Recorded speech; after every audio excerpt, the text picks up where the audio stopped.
Ao longo da minha trajetória, tive a oportunidade de conhecer a Marina. A gente, né, foi orientado pelo mesmo professor, então fico muito feliz de estar aqui, de estar falando sobre o assunto ferrovias. É um assunto pelo qual eu muito me interesso, me apaixonei ao longo da minha carreira, trabalhei na maior parte do tempo com isso. Então, fica aqui o meu agradecimento. É realmente muito satisfatório poder falar sobre esse assunto. E, sem mais delongas, eu já vou partir para a apresentação.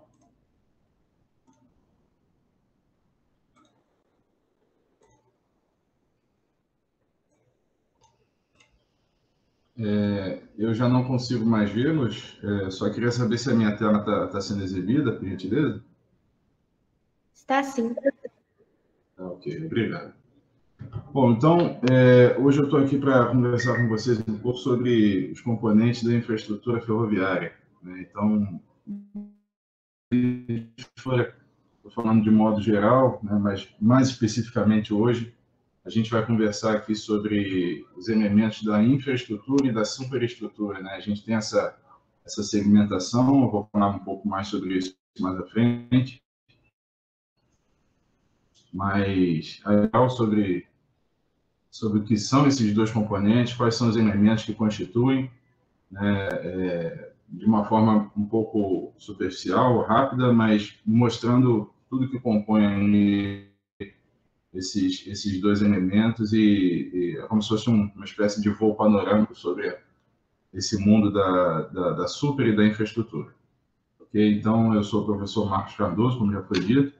Vou rapidamente falar aqui sobre a minha trajetória. Então, eu passei quase 10 anos no Exército Brasileiro, eu era oficial do Exército e trabalhava na área de logística militar. Então, já desde o início, trabalhando com logística, trabalhando com transporte, né? Isso sempre fez parte da minha carreira.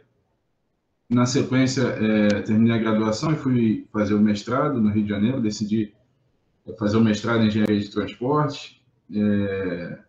E já no Rio de Janeiro, né, estudando lá na COP, na UFRJ, eu tive a oportunidade de ser contratado lá pela Getransp e durante 4 anos trabalhei com regulação. A Getransp é a Agência Reguladora de Transportes Públicos lá do Rio de Janeiro, do estado do Rio. Então, foi uma grande escola para mim, porque o Rio de Janeiro ele tem a divisão modal ele tem a divisão modal inteira, né? Então, lá você tem aeroportos, portos, rodovias, todos os sistemas que a gente possa imaginar. Tem as novas tecnologias, né? O VLT, o BRT. Então, foi um período de grande aprendizado. E, trabalhando com regulação, que não é um tema muito comum aos engenheiros, isso eu percebi bem lá, mas trabalhando com regulação e fiscalização desses serviços públicos, eu tive a oportunidade de trabalhar com fiscalização de transporte aquaviário, rodovias, mas também com a parte de ferrovias. Então, foram alguns anos tendo muito contato com os trens do Rio de Janeiro, os trens metropolitanos do Rio de Janeiro, que é uma malha de mais de 270 quilômetros de ferrovia, e também com o metrô do Rio de Janeiro, que é uma tecnologia bastante diferente, tem as suas peculiaridades, mas foi um período de muito aprendizado. Depois disso, eu fui trabalhar lá no Piauí, fui trabalhar na empresa Via Magna, fui trabalhar com construção mesmo de ferrovias, né? E aí passei uma temporada lá no Piauí, trabalhando na construção da ferrovia Transnordestina, que também foi uma outra escola, e aí é um outro universo nessa parte de construção, de fato, de obras, então foi um período muito proveitoso também. Depois voltei para o Rio de Janeiro, fui trabalhar na Secretaria de Transportes, né, sempre me envolvendo com essa área de transportes, e no final do ano passado prestei concurso para a UFMT e estou aqui na Universidade Federal agora como docente.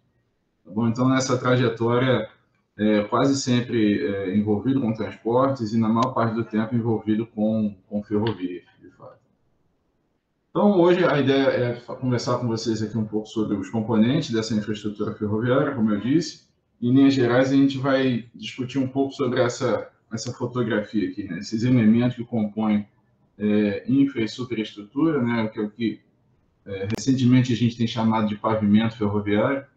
Esse termo não é muito comum em outros países, mas aqui no Brasil muito em função do que o professor Jacques de Medina, que trabalhou muito no método Medina, né? Aliás, o próprio nome do método lá de pavimentos é uma homenagem. Ele cunhou essa expressão de pavimento ferroviário. Desde então, a gente tem utilizado. Então, hoje a gente vai discutir mais um pouco, a gente vai falar sobre essas camadas, sobre esses componentes. Tá? Quando a gente olha esse componente de frente, né, se a gente fosse tentar analisar essa imagem, então, a gente tem aqui um recorte, né, uma espécie de seção transversal do que a gente teria na nossa ferrovia. E eu começo já dando os nomes, né? Então, aqui a gente tem o trilho, né, que é o mais conhecido, mas a gente também tem os elementos de fixação, para prender esse trilho aos dormentes, né? Logo abaixo vem os dormentes, e esse dormente ele fica inserido numa camada de britas, né, que a gente chama de lastro. Essa camada de brita ela fica posicionada em uma camada que tem uma rigidez maior do que a camada de baixo, né? Assim como acontece no pavimento rodoviário. Essa camada eu chamo de sublastro. E, finalmente, a gente tem a camada de subleito, que é a camada final da terraplenagem, da atividade de terraplenagem. Então, todo aquele processo de cortes e aterros, o alcance das cotas vermelhas, né, todo aquele processo de diagrama de Bruckner que a gente vê em terraplenagem é para a gente chegar até essa camada de subleito. Acima dela, então, já são as camadas que vão constituir o nosso pavimento ferroviário, que vão se assentar sobre esse subleito. Então, é sobre esses componentes que a gente vai conversar hoje. Existe uma segmentação aqui, tá? A gente, assim como existe na rodovia, mas da camada do subleito para baixo a gente vai chamar de infraestrutura, e aí eu não estou falando de infraestrutura de modo geral, como a gente fala, né? Infraestrutura aeroportuária, ferroviária. Aqui é uma infraestrutura um pouco mais específica, uma segmentação entre o que está abaixo do subleito e acima do subleito. Então, aqui a gente tem a camada de infraestrutura e acima dela a gente tem a camada que eu vou chamar de superestrutura. Então, isso principalmente em obra é muito comum a gente usar essas expressões. Então, um determinado trecho está na obra ainda na fase da infra. Determinado trecho já chegou na fase da super. Então, isso é uma forma que a gente tem também de diferenciar no momento que a gente está construindo, né, e fica tudo muito bem separado, delineado. Bom, licença. Pois não? É por causa que estava parado só na parte de apresentação, sabe? Está em componentes da infraestrutura, mas não está passando. Agora rodou, isso. Não tá passando para vocês? É porque antes estava só na capa. Agora está passando ou não? Agora passou. Ah, sim. Eu acho que a forma que você compartilhou, Cardoso. Tenta compartilhar a tela inteira, porque a gente está vendo o formato do PowerPoint, sabe? Ele não expandiu, não.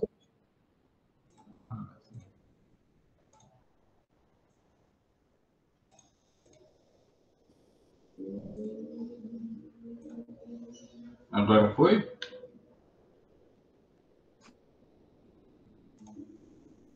Sim. Tá bom. Então,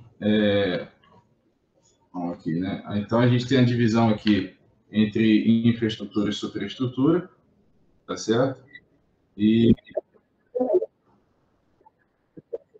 Foi?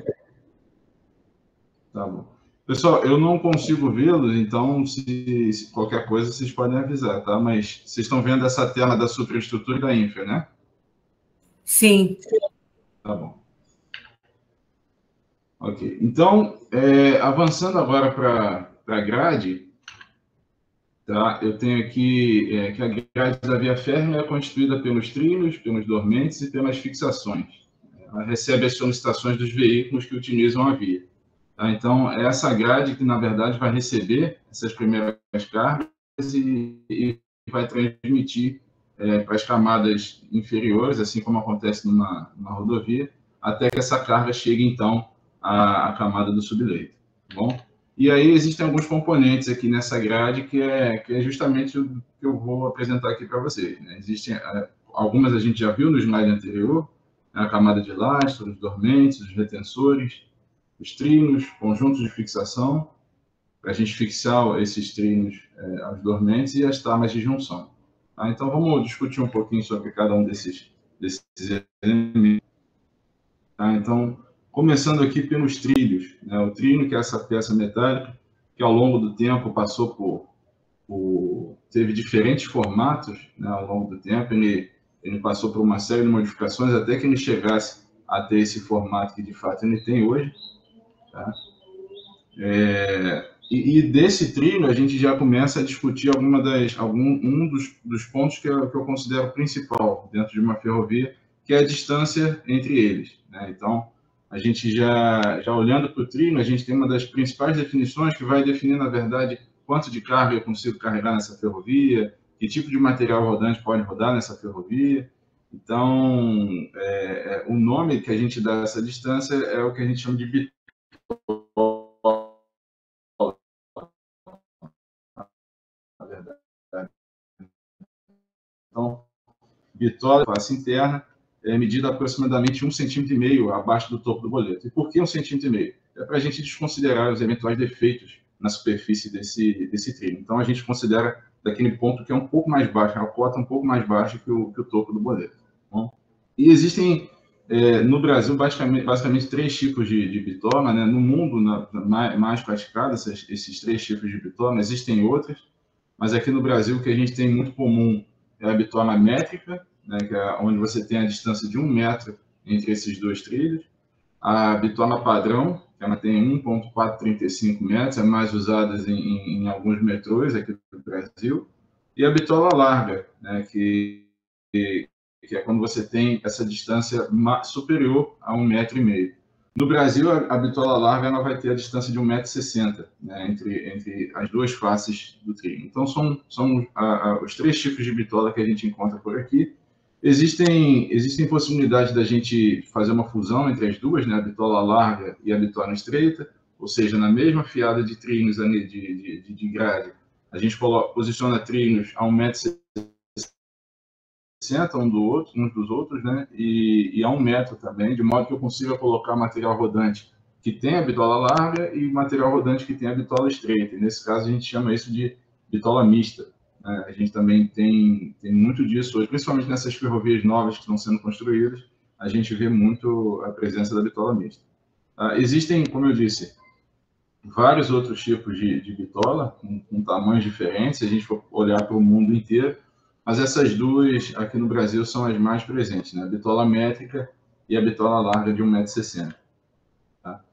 E aí, se eu for olhar para o mundo, a gente vê que existem predominâncias diferentes de tamanho de bitola. Né? Aqui no Brasil, a gente ainda tem uma predominância muito grande da bitola métrica, mas isso com o tempo tende a mudar para a gente ter uma predominância maior, porque a gente tem muito pouco ferrovia hoje no Brasil, são cerca de 30 mil quilômetros apenas, mas das ferrovias novas que estão sendo construídas, na sua grande maioria, estão sendo construídas com bitola larga. Então, aqui é um levantamento feito pela pesquisa CNT de ferrovias, 2015.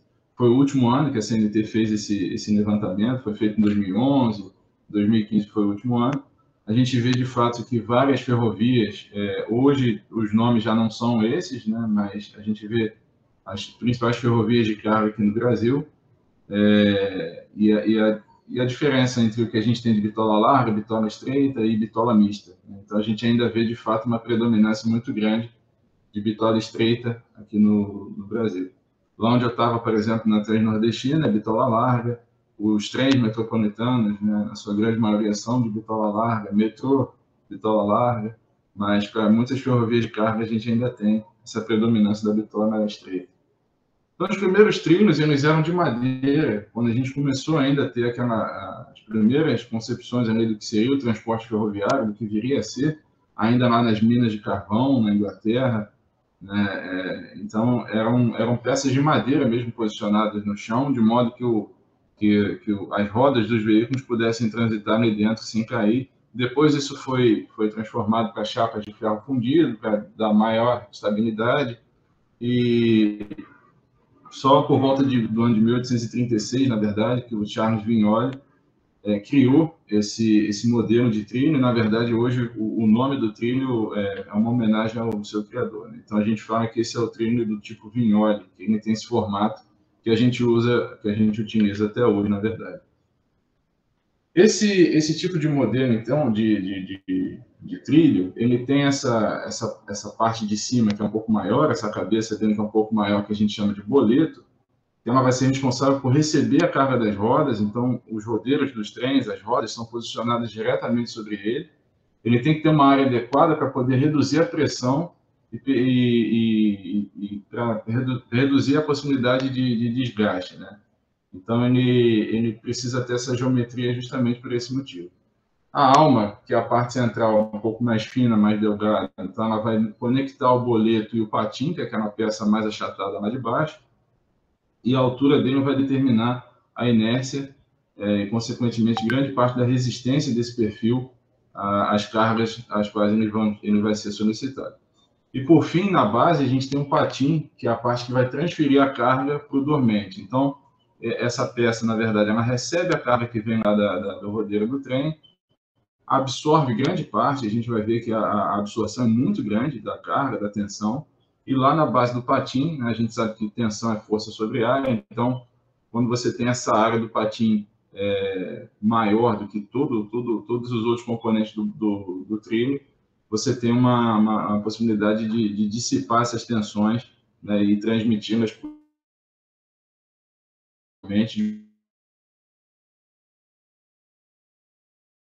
chega lá em cima, vendo essa ordem de grandeza de redução de carga.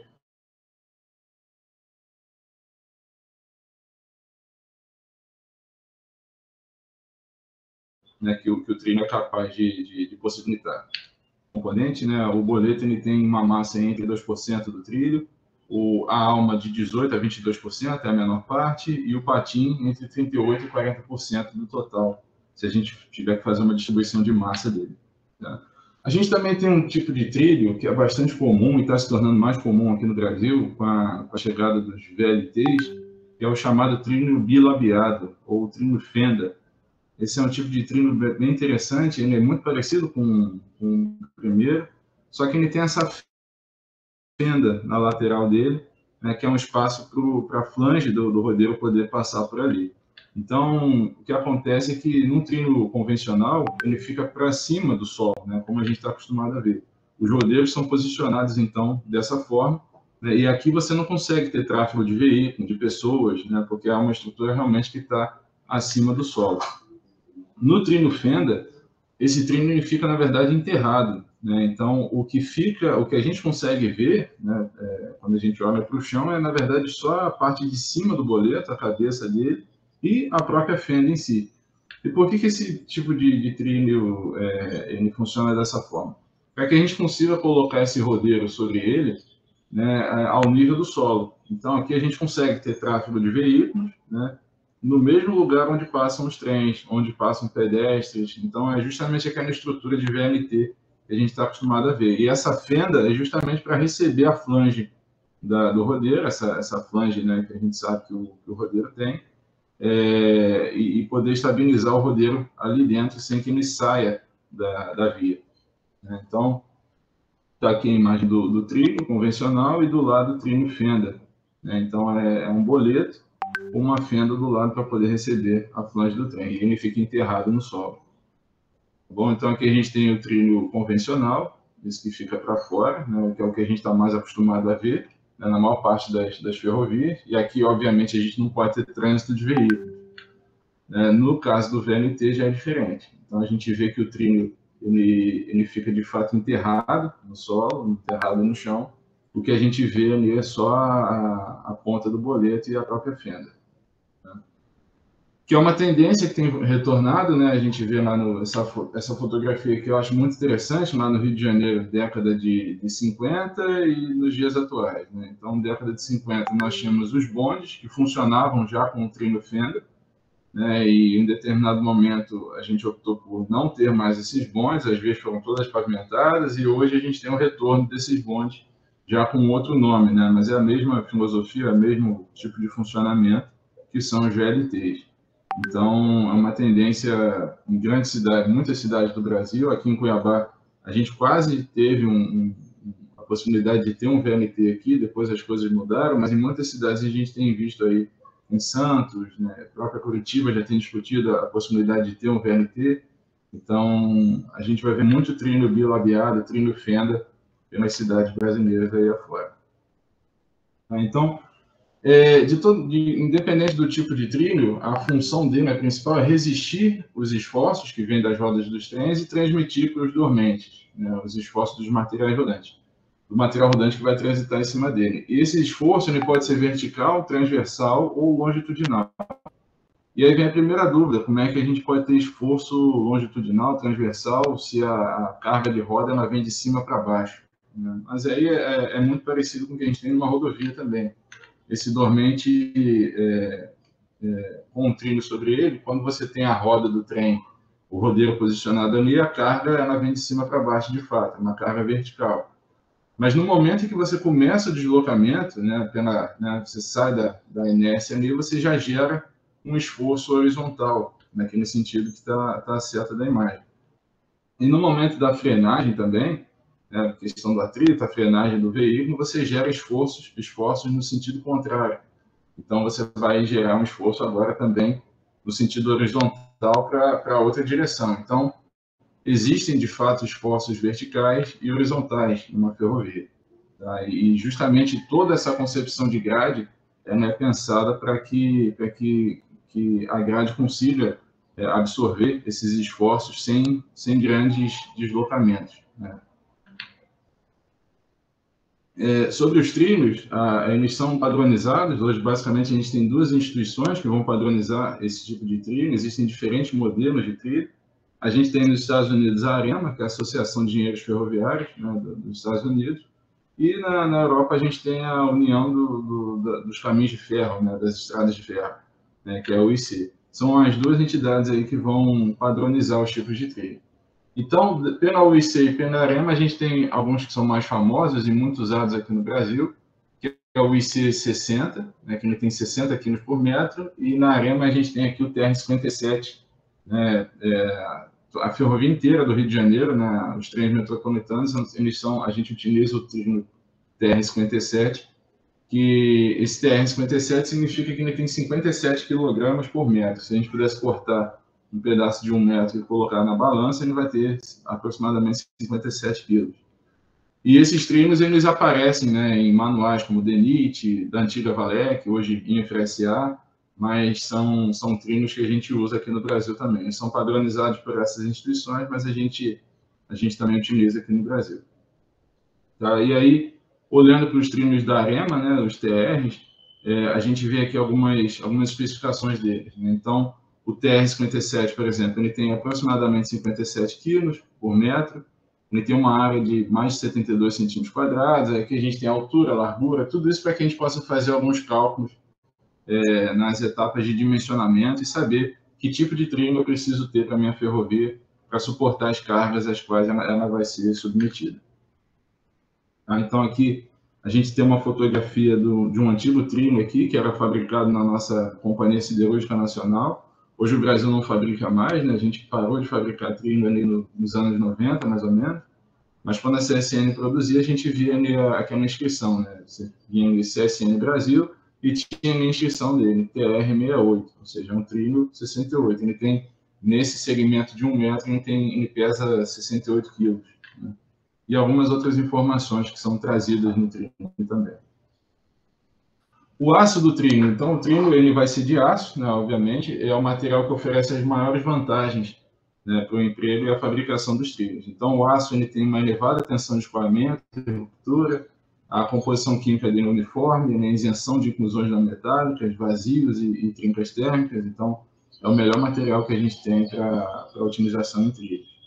A composição dele, né, a maior parte ferro, mas ele tem pequenas taxas ali de carbono, manganês, silício, fósforo, enxofre e arsênio, né, mas basicamente a maior parte do material é ferro mesmo, mas é a composição do aço, né. Para a gente conectar esses trilhos, né, eles são vendidos em barras de 12 metros, 18 metros, a gente pode utilizar algumas técnicas, né, mas a melhor delas, indiscutivelmente, é a solda. Né? Tanto é que quando a gente começa a conectar essas barras, a gente vai chamar isso de trilho longo soldado. Né? Então, essas soldas são formas de a gente conectar as duas extremidades de trilhos, né, sem deixar grandes aberturas nessas conexões. E essas conexões, como a gente vê na imagem aqui, são as partes mais sensíveis, né? Aqui a gente vê o final de um trilho e o começo de outro, e esse aqui está conectado por o que a gente chama de tala de junção. É uma barra de ferro que a gente coloca de um lado, de outro do trilho, né? E coloca parafusos de forma transversal, né? Conectando, mas a própria imagem aqui mostra que existe uma fragilidade muito grande em conectar trilhos dessa forma. Então, a melhor forma da gente fazer essa conexão é por meio de soldas. Né? Então, a gente solda as duas extremidades, com um emprego de muito calor, né? A gente derrete basicamente as duas extremidades e e a gente consegue unir essas duas pontas.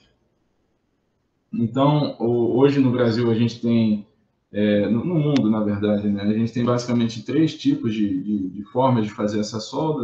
A gente tem a solda flash butt, que a gente vai usar energia elétrica para aquecer essas extremidades e fazer a fusão delas, a união delas com o próprio calor. A gente tem a solda aluminotérmica, que é a mais utilizada hoje no Brasil, né, onde você coloca uma liga metálica superaquecida na cavidade, né, no espaço entre as duas extremidades do trem, do trilho, e essa liga metálica ela vai preencher esse espaço, depois você retira, né, as rebarbas e dá um acabamento e consegue fazer uma solda também muito bem feita. E a gente também tem emprego de solda a gás, que no Brasil é um pouco mais difícil da gente ver, mas ela existe também. Aqui tem uma fotografia daquilo que é mais utilizado no Brasil hoje, né, que é a solda aluminotérmica. Então, ali, onde acaba um trilho e começa outro, você instala tudo aqui no aparato, coloca a liga metálica ali, que na imagem a gente vê que é altíssima temperatura. Esse composto metálico vai preencher esse espaço vazio que existe entre um trilho e o outro, né, já com o formato do trilho, e aí você consegue soldar uma peça a outra dessa forma. Né? Abaixo do trilho, então, a gente vai ter, quando o dormente é de madeira, a gente tem as chamadas placas de apoio, né? Quando o dormente é de concreto, mais à frente a gente vai ver as diferenças de dormente. Mas a gente tem o que a gente chama de palmilha, que são peças emborrachadas, né, de neoprene, mas de toda forma são peças que vão se posicionar embaixo do trilho e vão fazer a conexão entre o trilho e o dormente. Então, o trilho ele não é posicionado diretamente sobre o dormente, existe um elemento ali que vai fazer vai receber a carga do trilho e vai transmitir ao dormente. Ele faz um papel intermediário ali. Bom. Nessa conexão, eu falei da solda, né? Mas a gente pode também ter a conexão de trilhos com talas de junção, que são essas peças metálicas, né? Elas são parafusadas, né, no sentido transversal, então conectam um trilho ao outro. São muito empregadas, mas existe uma fragilidade muito grande, como eu disse, e o melhor cenário é que a gente utilize, de fato, as soldas. Tá? Então, está aqui a tala de junção.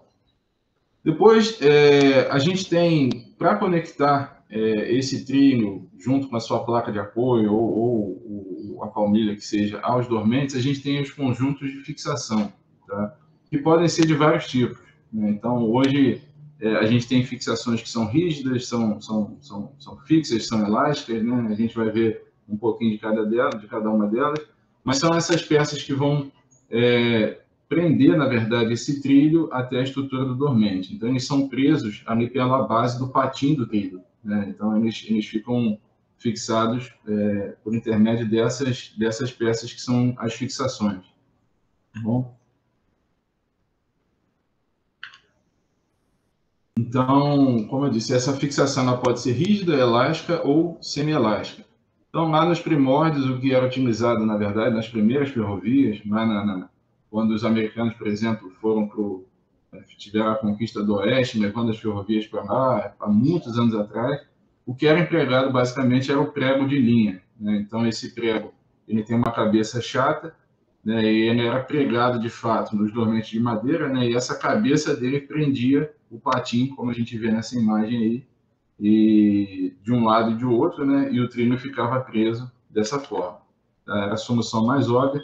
Aqui a gente tem uma imagem, né, de um prego de linha sendo colocado, né, então você vê que aquela cabeça ali vai prender, né, o trino ao elemento que está abaixo dele. Aqui é uma fotografia do prego de linha, uma cabeça chata do parafuso, né, e ele ficava posicionado justamente conectando o trino à nossa placa de apoio. Tá? E aí, com a evolução, tá aqui uma outra imagem um pouco melhor, né, do prego de linha, prendendo o trino. E aí, com a evolução, a gente chegou no parafuso tirefonde. Então, existem peças muito mais sofisticadas que o parafuso tirefonde, né, tem o mesmo princípio, só que ao invés de ser pregado, ele é parafusado. Né? A gente consegue, né, com a rotação, prendê-lo, mas é o mesmo princípio. Aqui na cabeça dele vai prender o patim de um lado e de outro, e a gente consegue prender o trino ao dormente. Tá? Embora seja bastante antigo, ele está bastante presente ainda. A gente ainda encontra o parafuso tirefonde na ferrovia que eu comentei com vocês do Rio de Janeiro, ainda está muito presente. A gente ainda tem muitos dormentes de madeira, então você ainda encontra muito o parafuso tirefonde por aí. Mas são fixações rígidas, né? Fixas. Aí a gente tem as fixações que são elásticas, que vão permitir uma certa maleabilidade, uma certa flexibilidade do trilho. Ele não vai ficar exatamente fixo dos dois lados, né? Você consegue ter uma certa flexibilidade. Então, a gente tem grampos do tipo Denick, existem vários modelos, né, que vão prender, trago aqui algumas fotografias, a fixação do tipo Pandrol, né, que é bastante presente também, mas de toda forma são peças que a gente observa que na passagem do trem é possível que o trino tenha algum tipo de flexibilidade, não tanto, obviamente, mas algum tipo de flexibilidade. Tá? Aqui a gente vê, por exemplo, um trilho posicionado em cima de um dormente de concreto. E embaixo dele não é a placa de apoio, mas é aquela placa de neoprene que eu falei, aquela placa emborrachada, né? E a gente tem a fixação do tipo Pandrol elástica para segurar esse trilho ao dormente. Então está aqui. Aqui a gente vê uma fixação do tipo Pandrol e o prego de linha. Né? Então, a tecnologia vem avançando, as pessoas vão adaptando as suas ferrovias ao que já existe. Né? Às vezes a gente acaba encontrando esse tipo de situação. Aí tem fixação do tipo Vortman, então é uma espécie de parafuso tirefonde com o grampo metálico, né, elástico. Então existem várias possibilidades. Fixação do tipo RM, né, são aquelas chapas metálicas que são parafusadas, né, presas à base do trilho, ao patim. Tem o Fast Clip, que também é uma outra tecnologia interessante. Então, a gente tem aqui o dormente de concreto, a palmilha, esses elementos que vão ficar presos à lateral. E quando a gente posiciona o dormente, esse tipo de clipe é só a gente, na verdade, fazer um esforço para o lado interno e a gente já consegue prender o nosso patim ao dormente. É um tipo bastante utilizado também. Tem alguns outros modelos, né, que a gente vê o tirefone junto com o clipe. Né, então, são algumas formas que a gente tem de prender o nosso trino à nossa estrutura. Tá? Aqui na imagem anterior a gente tem aqui a estrutura de metrô. Né, a gente não tem o trino posicionado sobre o dormente, mas sim sobre uma laje de concreto, né, como se fosse um grande radier e o trino posicionado sobre ele. Isso é muito comum em metrô. Mas por mais que eu não tenha o dormente, eu tenho ali algo parecido, ao menos parecido com o dormente. Né? São algumas estruturas bem menores ali, mas a gente vê ainda o elemento de fixação prendendo a base do patim do trilho. Aqui outras fotografias, outras imagens ainda de trilhos e elementos de fixação. Então tá aqui, esse é o tipo mais comum, né? Lá na Transnordestina, onde eu trabalhei, era esse tipo de grampo Denick que a gente utilizava. Bom, e além desse elemento de fixação, então falamos do trino, da tábua de junção, as soldas, os elementos de fixação, agora a gente chega à fase do dormente, né? A etapa do dormente, que é o que vai de fato receber a carga, que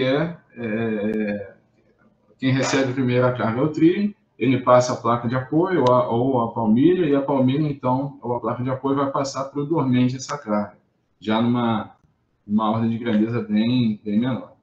Esses dormentes, eles são componentes, então, transversais à via e perpendiculares aos trilhos. A principal função do dormente é garantir o suporte adequado e seguro aos trilhos, manter a bitola e a estabilidade da via, transmitir as cargas dos trilhos, né, o mais uniformemente possível para o lastro e amortecer as principais vibrações que a passagem dos trens vai gerar.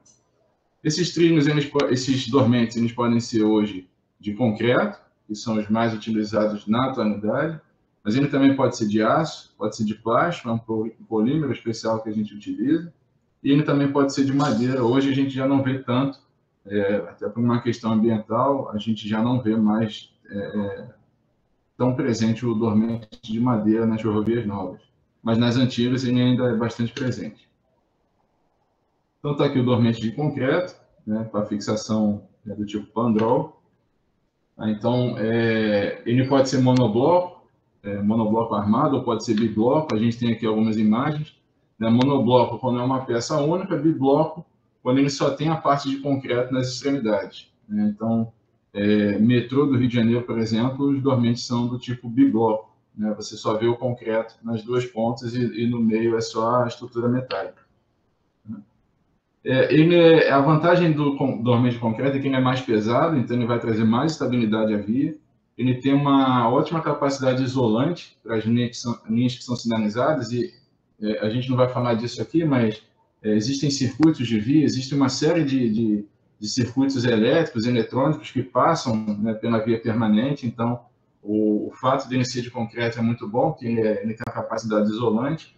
A própria energia da rede, quando ele é funcionamento elétrico, né, a gente tem um retorno pelo trilho. Então, quando o dormente é de concreto, isso é uma grande vantagem. Ele tem uma vida útil muito longa, possibilidade de produção de ar, a gente consegue fazer em escala, né, em fábrica, de fato. O preço dos insumos é mais estável quando comparado com o dormente de madeira.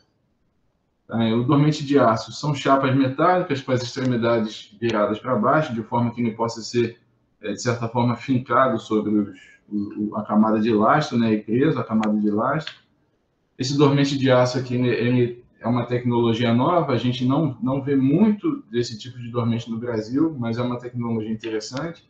Ele tem algumas vantagens, né? A vida útil dele é bastante longa, ele é muito leve, né? Qualquer pessoa consegue carregar um dormente desse. Ele não sofre dano devido a fogo acidental, ele tem uma maior durabilidade, só que ele tem alguns pontos também, né? O custo inicial é mais alto que o dormente de madeira, ele é passível de corrosão, por ser metálico. Tem a questão do problema do circuito de via, então ele não é isolante, né? Ele é metálico, obviamente. Tem a questão da poluição sonora, né? Bastante barulhento. Na passagem dos trens, a questão da sonoridade realmente é um problema. E a gente não consegue usar esse tipo de dormente fora da bitola para a qual ele foi projetado, porque ele já vem furado de fábrica. Então não é tão simples fazer mudança de bitola. Então está aqui uma imagem do dormente de aço, aqui numa bitola mista, né? Tem trens a 1 metro, trilhos a 1 metro de distância e 1,60 m de distância. Esse dormente pode ser de plástico também, né? É uma espécie de polímero. Aqui no Brasil também é pouquíssimo utilizado, mas ele é fixado ali com os parafusos tirefones, né? Como a gente vê aqui na imagem. Tá? É uma tecnologia nova, leve, né? Bastante sustentável também. E ele pode ser de madeira. Hoje em dia a gente utiliza mais o eucalipto, né? A madeira de lei a gente já não, uma questão ambiental não se utiliza mais. No passado era muito comum, mas hoje são esses.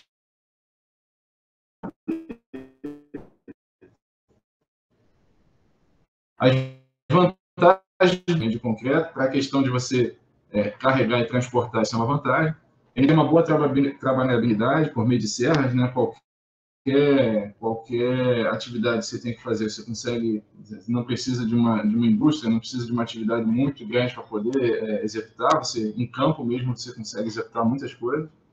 A fixação com placa de apoio é muito simples, parafusar um parafuso em uma madeira é bastante simples. Ele é bom isolante elétrico, ele tem uma elasticidade muito adequada. Em descarrilamento também, que é um problema sério na ferrovia, ele não causa grandes impactos, né? E ele tem boa flexibilidade. Agora, insuscetível a queima, né, em virtude do tratamento químico, é inservível para ser utilizado como lenha, você não consegue utilizar depois. É vulnerável ao ataque de insetos e fungos. Aí são todos aqueles problemas convencionais que a gente já sabe da madeira, né? Então, está aqui alguns exemplos de dormentes antigos. Então, ele tem uma vida útil bastante longa, mas quando chega nessa etapa, realmente a gente já não consegue aproveitar mais. É muito comum a utilização dos gang nails, né, que são essas chapas cheias de espécie de pregos ali, onde você coloca nas extremidades para evitar o fendilhamento, né? Tudo isso para a gente tentar aumentar a vida útil dele. Aqui a gente tem os dormentes com os gang nails ali posicionados, né, aqui também. Tudo isso para tentar evitar essas fissuras, né? Aqui mesmo com os gang nails a gente vê uma série de fissuras nessa madeira, né, dormentes bastante antigos.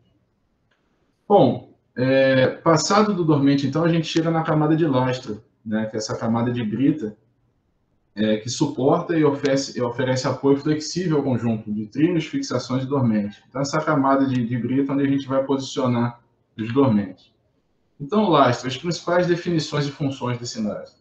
Então, a principal função dessa camada quando a gente tem a precipitação, né, ele é capaz de garantir o escoamento rápido das águas pluviais, então essa água vai percolar sem grandes dificuldades para essa camada de lastro, as partículas são muito grandes, né, então ele não vai evitar que o dormente fique imerso em água, né, essa água consegue percolar.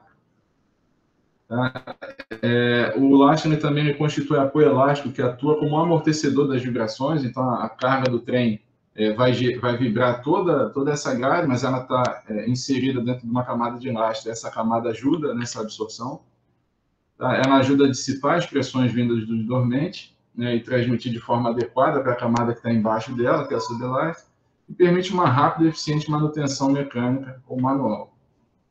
Tá? Então, esse material de lastro tem que ter alta tenacidade, elevada resistência, alta resistência à compressão, o material precisa ser de qualidade, baixa porosidade para não absorver muita água, uma adequada distribuição granulométrica. Então, no Brasil, o que é mais comum a gente ter o basalto, né, mas você também pode encontrar por aí granito ou quartzito, né, são alguns tipos de materiais que são muito comuns para a utilização em lastro. Ele tem que ter uma constituição homogênea, né, superfície áspera e angulosa de forma cúbica, justamente para garantir a separação entre as partículas e possibilitar a percolação de água. Existem alguns critérios para a gente aceitar esse material, então ele tem que todo ele passar na peneira 66.5, né? Então, a mistura dos fragmentos para construir a brita para lastro deve resultar de uma britagem exclusiva. A gente não pode utilizar, por exemplo, a brita comercial, que a gente usa para outras finalidades. A britagem de lastro é exclusiva para ferrovia. Tá? Então, esse material ele tem que passar numa tela de 50,8 milímetros, que é a peneira 2 polegadas, e tenha sido retida por outra de 12,7 milímetros. Então, aqui a gente tem a tabela da Valec, das peneiras, né, e o percentual do que tem que passar na peneira 63.5, quanto que fica retido, né, na peneira 50.8, até a peneira 12.7. Então, são critérios de admissibilidade. Esse material de lastro tem que ter massa específica aparente de 2,4 gramas por centímetro cúbico, absorção de água máxima de 1%, porosidade máxima também de 1%, e resistência ao desgaste losange de 30%. Alguns autores vão colocar 40%, mas na literatura a gente encontra esses dois percentuais de resistência ao desgaste losange. As dimensões fundamentais. Então, por norma, a BNT, essa norma NBR 7914, que é de 1990, a altura do lastro sobre o trino tem que ser de 25 a 40 centímetros. E a ombreira, que é aquela camada que vai na lateral do limite do dormente, né, tem que ter de 15 a 30 centímetros.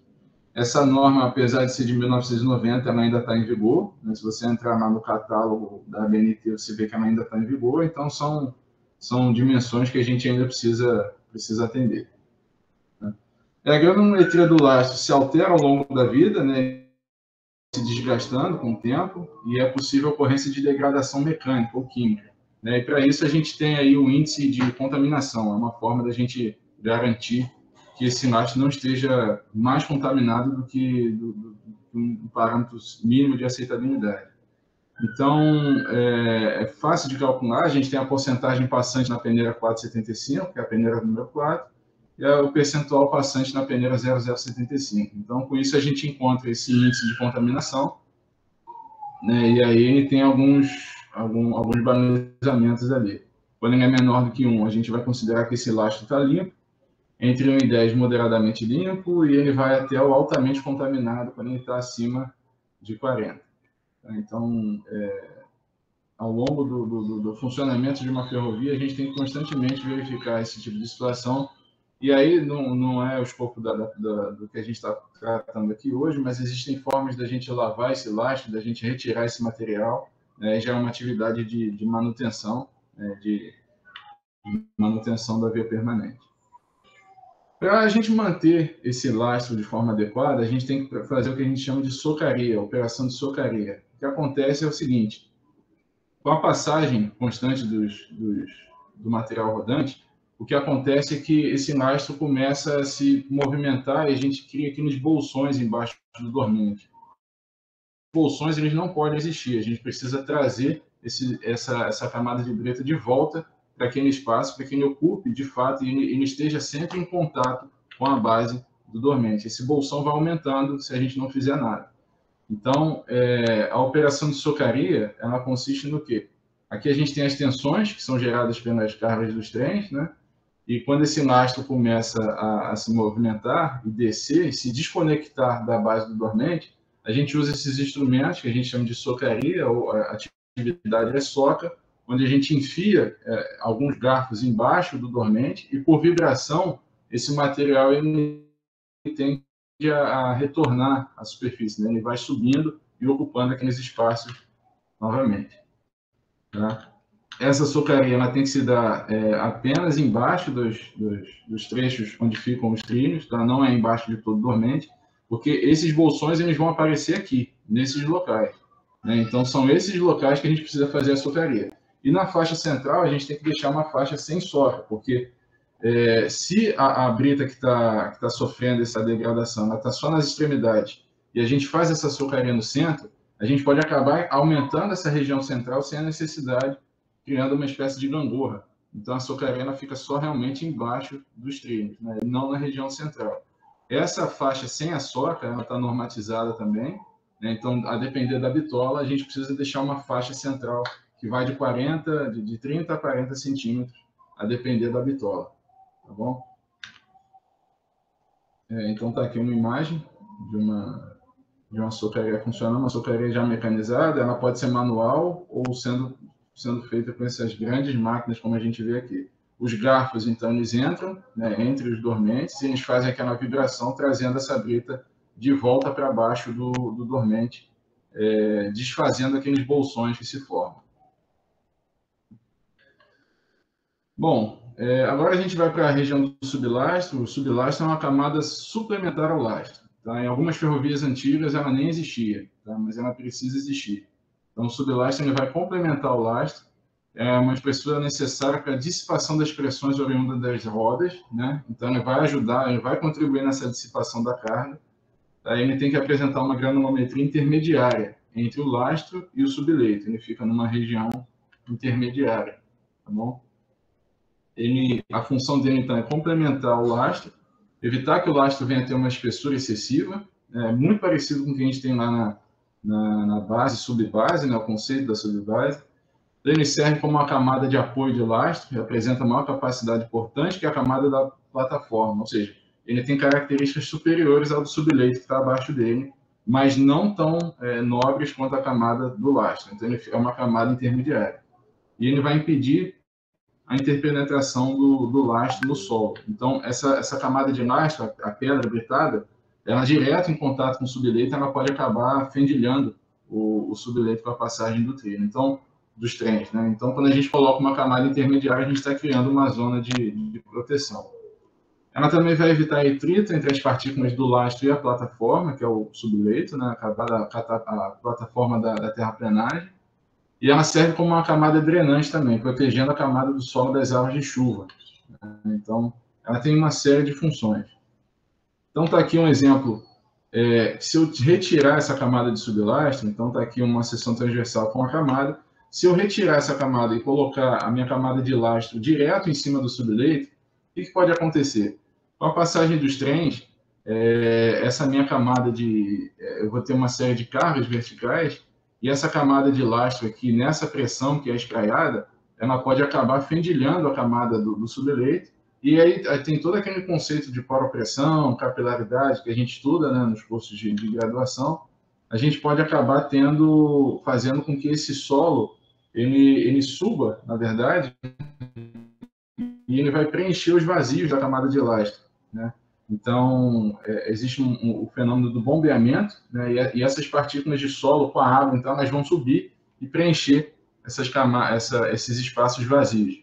Isso é o que a gente chama de colmatação, né? Quando o lastro está cheio de solo, a gente diz que o lastro está colmatado, né? E aí, se esse solo começar a subir, eu vou começar a ter a criação de um bolsão vazio ali na camada de subleito, porque o solo está subindo.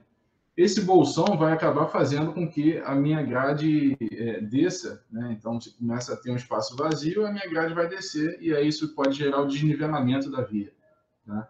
Então, a camada do subleito ali fazendo, né, entre o subleito e a camada de lastro, ela tem uma importância muito grande para evitar esse tipo de fenômeno. Tá?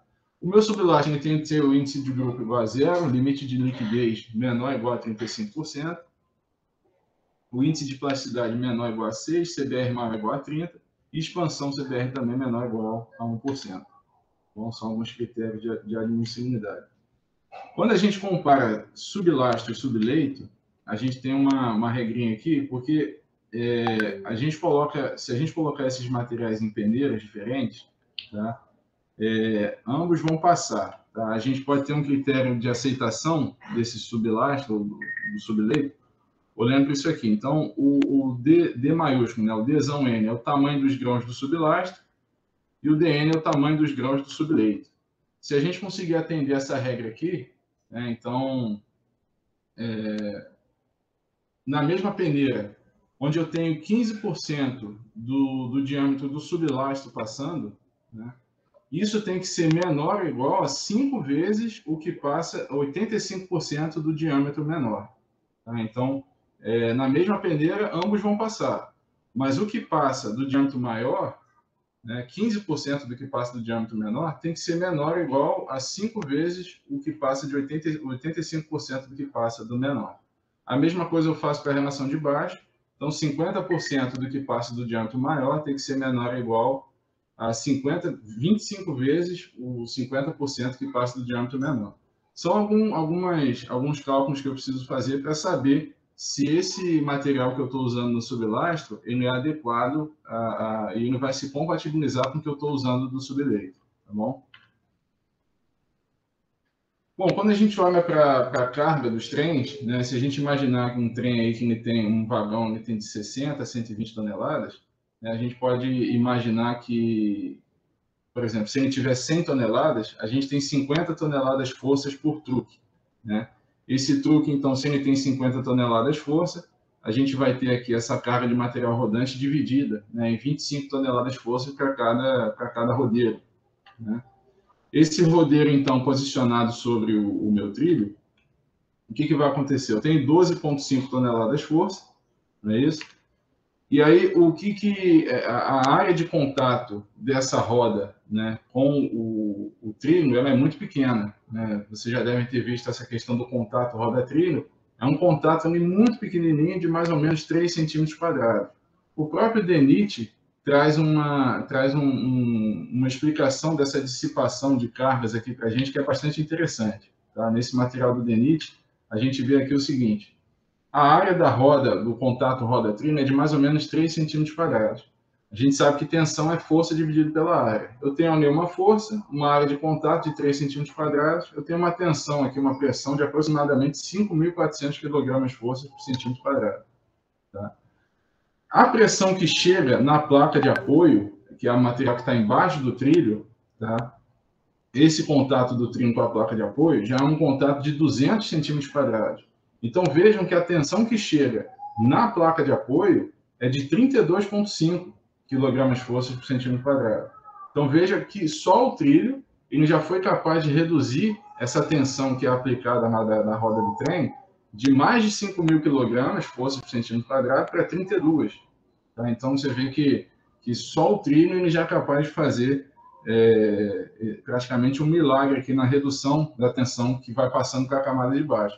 Que a grande finalidade da camada do pavimento ferroviário, das camadas, né, do pavimento como um todo, é reduzir essa tensão até que ela chegue à camada do subleito da mínima forma possível. Tá? Porque o grande objetivo do pavimento é proteger o meu subleito, né, de deformações permanentes, deformações plásticas. Então, quanto mais eu conseguir absorver essas tensões e fazer com que ela chegue de uma forma mínima, né, da mínima forma possível no subleito, é mais interessante. Então, aqui a gente vê que só o trilho ele já recebe 5.400 e que ele passa para baixo é apenas 32,5. A área dessa placa de apoio com dormente, a interface, é de 510, mais ou menos 510 centímetros quadrados. Então, essa tensão já cai de 32,5 para de 12,75. A área de contato do dormente com o lastro é de 2.380 centímetros quadrados. Eu estou falando de todo o dormente posicionado em cima da camada de brita. Essa tensão vai para 2,73. Veja já como diminuiu bastante. Tá? E a minha área do lastro com o sublastro de 10.100 centímetros quadrados. Eu estou falando de toda uma camada de brita em cima de uma camada de solo. Né? Essa tensão foi para 0,64. Então, vejam a capacidade do pavimento ferroviário em reduzir essa tensão que vai chegar no subleito. Lá no topo, a gente chega com 5.400. E o que o subleito está recebendo aqui embaixo? 0,64. Então, a camada do pavimento ferroviário tem uma capacidade incrível de absorver tensões e passar para o subleito essa tensão, a mínima tensão possível. Bom, aqui só para finalizar, uma última curiosidade aqui. Eu tenho aqui a camada do subleito. Né? Em cima a gente viu que eu preciso ter a camada do sublastro, né? E em cima dele a camada de lastro, que é onde eu vou posicionar os meus dormentes, né? Depois os meus trilhos, né? Em cima da placa de apoio. Esses trilhos não ficam exatamente na vertical, né? Eles têm uma leve conicidade aqui interna, tá? E eu vou falar um pouco sobre isso, do porquê disso. A gente sabe que o rodeiro ferroviário tem esse formato, né, com as flanges para o lado interno, que é justamente para impedir o deslocamento desse rodeiro. Essa distância aqui, como a gente viu, é o que a gente chama de bitola da via, né, e a distância entre a flange de um rodeiro e a flange do outro rodeiro é o que a gente chama de bitola do material rodante. Então, eu tenho a bitola da via e eu tenho a bitola do material rodante, que obviamente é um pouco maior, é um pouco menor para poder caber dentro do conjunto. Tá? Se a gente exagerar aqui nessa imagem, tá? A gente sabe que o rodeiro ferroviário tem um formato cônico. Né? Esse formato cônico, associado à inclinação do trilho, que a gente viu que é ligeiramente inclinado para dentro, ele vai funcionar justamente para impedir que esse rodeiro saia da minha via permanente. Tá? Então, eu estou entrando, de certa forma, aqui no conceito do material rodante, mas é só para vocês entenderem o porquê dessa inclinação interna do trilho. Tá? Isso vai contribuir para quê? A gente sabe que tem a carga que é aplicada quando o sistema está dessa forma, né? Trilho inclinado e o rodeiro com essa conicidade, a carga é aplicada dessa forma, que a gente vai ter uma reação dessa forma, né? Então, ação e reação, a gente tem a reação dessas cargas dessa forma, e essa força de reação vai ter as componentes horizontais e verticais. Né? O que acontece aqui? Quando o trem ele faz uma determinada curva, né, esse rodeiro, né, até pela questão da gravidade, o movimento, ele tende a se movimentar dessa forma. Só que quando ele se movimenta dessa forma, essas forças de reação também se movimentam. A gente vê que elas se movimentam, obviamente, por conta do movimento que o rodeiro faz ali. Quando elas se movimentam, as componentes horizontal e vertical também vão se movimentar. Então, do lado esquerdo, a gente tem a componente vertical aumentando e horizontal diminuindo. E no rodeiro do lado direito, a gente tem o contrário, componente horizontal aumentando e vertical diminuindo. Isso acaba fazendo um incentivo a um giro. Né? Então, eu estou puxando o lado esquerdo para cima, o lado direito, né, para a esquerda. Isso acaba trazendo o conjunto de volta ao sistema. Né? Então, pela própria gravidade, no momento que o trem faz uma curva, a própria gravidade se encarrega de trazê-lo de volta. por conta dessa dinâmica de forças. Quando essa curva é para o outro lado, acontece exatamente a mesma coisa. O rodeiro se inclina, as forças de reação também vão se movimentar. Isso vai mexer nas minhas componentes horizontal e vertical, de um lado, de outro. Isso acaba incentivando uma espécie de giro. Né? A gente tem aqui todo esse fenômeno acontecendo, e esse giro vai trazer, então, de volta o meu sistema. E tudo isso para dizer que essa inclinação do trilho, né, dentro do meu pavimento, ela tem uma importância muito grande, senão a gente não conseguiria alcançar essa dinâmica de movimentos de forças aqui, tá bom? Bom, pessoal, o que eu tinha para hoje era isso. Eu agradeço a atenção de vocês, acho que não passei muito do horário, né? Agradeço mais uma vez e me coloco à disposição aqui agora para caso alguém tenha algum comentário ou uma dúvida.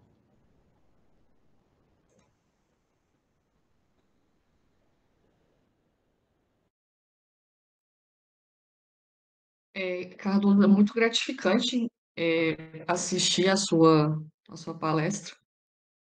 É muita informação e confesso que até algumas coisas que você tinha mencionado a respeito de norma, dadas algumas atualizações também, eu nem sabia. A questão, por exemplo, a gente acaba deixando passar a do trilho, né? Da utilização. É uma coisa tão óbvia e a gente não para pensar, né, na questão da passagem dos veículos, né? Eu vou deixar aqui, então, os meus alunos fazerem a apresentação, né? Eu vi aqui que o professor Bruno, da UERJ, está com a mão levantada, que você já conhece também. Então, ele vai ter uma pergunta, se prepare para a pergunta. Eu vou abrir aqui para o professor Bruno, tá bom? Não, na verdade, o que eu queria falar é só dar os parabéns aí pela aula e que eu gostei bastante. Foi bastante. Primeiro, na verdade, elogiar a aula, está bastante bonita, né? E tem bastante conteúdo e você apresentou bastante informação, então eu acho que está bastante rica, né? Principalmente com relação aos elementos de fixação, e eu acho que os alunos têm bastante para estudar, né? E só dar os parabéns. Pô, parabéns, Cardoso. Valeu aí, então. Parabéns pela aula e, pô, estou muito feliz aí, cara. Parabéns. Obrigado, professor. Eu fico muito feliz em vê-lo aqui. Obrigado pela participação. Quem dera um dia eu consiga dar uma aula igual o professor Bruno Guida, né? Montar os slides igual do professor Guida. Obrigado aí pelos comentários.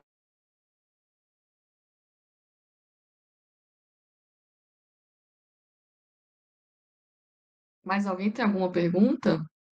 Professor Cardoso? Não? É muito técnico, né, Cardoso? Essa parte da infra, da superestrutura, né?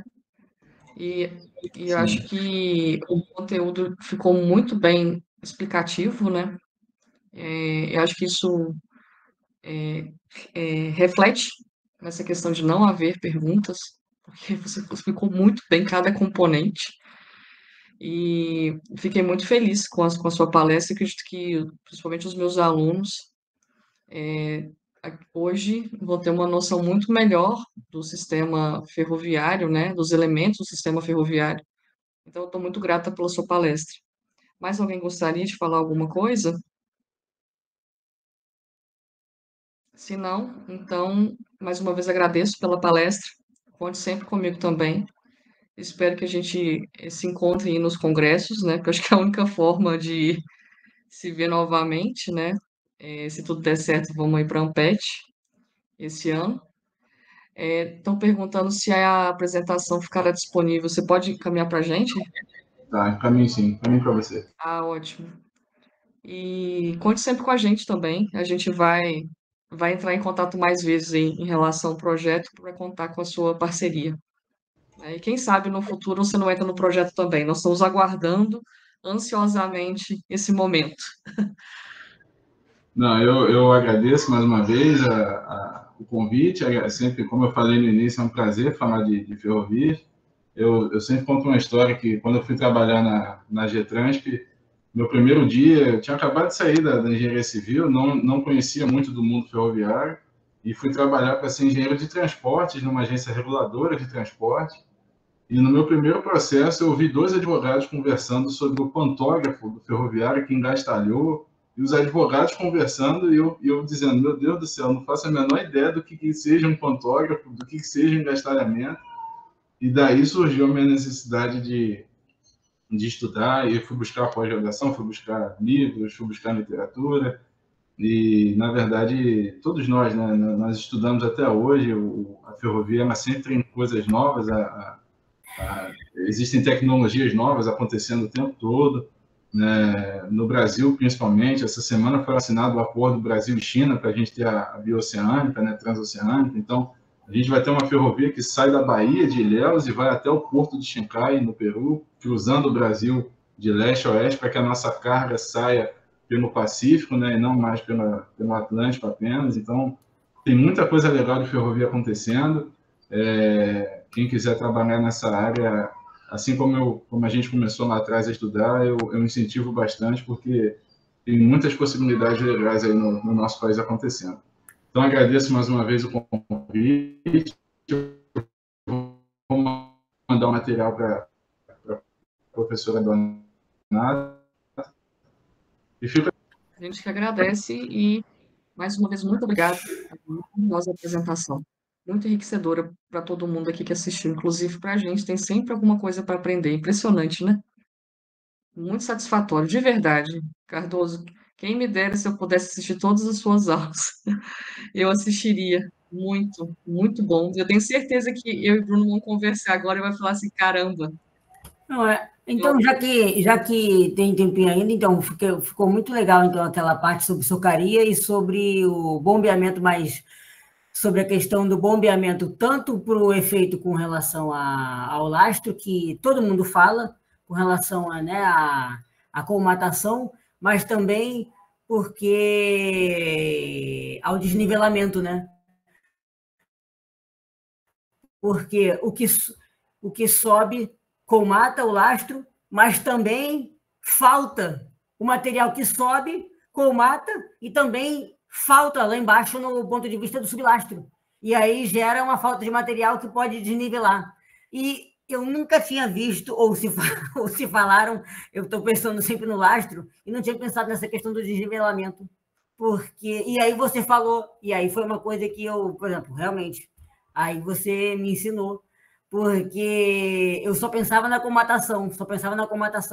E quando eu falo sobre isso em sistemas, né, que eu apresento o modo ferroviário e falo sobre essa questão, né, de lastro e sublastro, eu falo sobre a questão de ter que isolar, né, por exemplo, né, para não haver essa comatação. Mas não me atentavam sobre o que sobe, falta lá embaixo. E pode causar desnivelamento, como você falou. E é interessante que a desguarnecedora que lava o lastro para tirar a colmatação e colocar de volta, ela não resolve esse problema, né? Você não continua não mexendo na camada inferior, então é interessante. Né? E aí você tem nas ferrovias antigas não tinha sublastro, né? Isso acontecia muito. E aí isso que você falou, e aí pronto. E aí como é que você faz? Já que você falou que não resolve, então a solução é evitar. Não deixa acontecer. Opa, sim. Porque senão você tem que tirar e fazer a obra de novo, né? Que complica bastante. Ai, meu Deus do céu. E esse detalhe que você falou também sobre a socaria, né? Para não fazer socaria na doida. É só no ponto que tem que fazer, não saia fazendo socaria na doida. Sim, até normatizado a faixa que tem que ficar sem a soca, né? Para não fazer a gangorra, né? Bom, parabéns aí de novo. Eu não estou falando parabéns à toa, não. Eu estou falando parabéns porque a aula tá bonita e tá acrescentando bastante coisa, né? Então, assim. Didática, né? Muito didática, E assim, Cardoso. É o que o Bruno falou, é recíproco, não é só da boca para fora, não, tá? Tá sensacional mesmo, cara. Parabéns. Como diria para os meus alunos, estamos muito orgulhosos de você. É isso aí. Eu vou chegar lá um dia, tá? Eu agradeço de coração. Espero convidá-los também para os próximos eventos. Eu estou aqui há pouco tempo, né? Mas certamente teremos eventos aqui. Vou ficar muito feliz em contar com o apoio de vocês. E final do ano estamos aí, Rio de Transportes. Espero encontrá-los lá também. Com certeza iremos. A gente vai sim. Iremos, se tudo der certo, com o ônibus também. Vamos colocar aí os nossos alunos para trocar um café. No Rio de Janeiro, 40 graus, um cafezinho. Sim, sim. Em dezembro. Esse ano vai ser no Museu da Manhã, né? Vai ser num ambiente muito, muito legal. Fica aqui o convite de todo mundo. Vocês já devem estar sabendo, mas não deixem de mandar artigos, não. Vai ser bem legal esse congresso. Inclusive, abriu, né? Já a submissão. A gente tem que ficar de olho nas inscrições, né? Porque vão ser limitadas. Né? Então, isso também tem que... não sei se você sabe... os seus alunos, né, que pretendem ir fazer a inscrição, mesmo que seja gratuita, né, não deixar para o final, porque infelizmente não vai dar para o ambiente para todo mundo. Não, perfeito. E é isso. Bom até lembrar. Tá bom. Aí, quando abrir também eu te aviso. Você mandar para os alunos. Vice-versa. Obrigada, Cardoso. Um ótimo dia e, mais uma vez, parabéns. Tá bom, gente. Obrigado para vocês também. Obrigado por tudo. E a gente vai se falando, gente. Prazer estar com vocês. Obrigada. Bom dia. Tchau, tchau.